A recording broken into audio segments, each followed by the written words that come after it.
Siapa first time dengar izhar mutlak? Cuba komen satu. Ataupun komen saya lah. Komen saya lah bisa. Komen satu tu terlampau juga. Siapa first time dengar nih? Yang sudah dengar komen 2. Okey, Poni Aziz 1. Tuan Hasbi saya. Okey, lagi-lagi.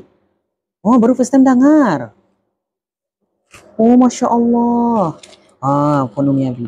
Puan Umi Abi bagus Puan Umi Abi ada mengikuti kelas mengaji. Air mutlak. Air mutlak.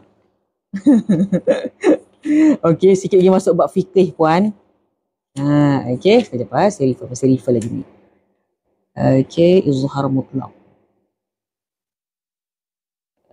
Okey, izhar mutlak. Kat mana buku tempat bab izhar mutlak ni?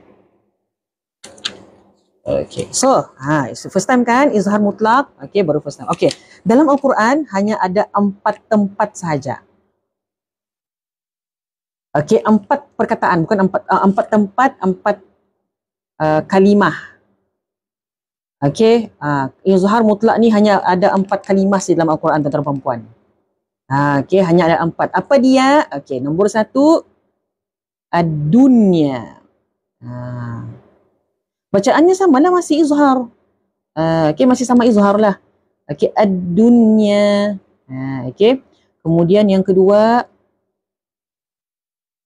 qinwanun.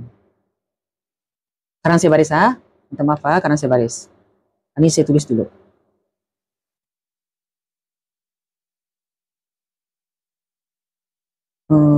Satu lagi apa? Saya lupa satu lagi. Sekejap saya rujuk dulu Tapi sebelum itu, kita dapat ambil duluan ni. Ad-dunya qinwanun.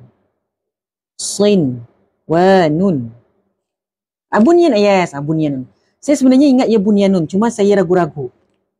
Okey, bunyanun. Terima kasih puan. Oh, bagus ya. Ada yang dapat membantu ni, bagus ni.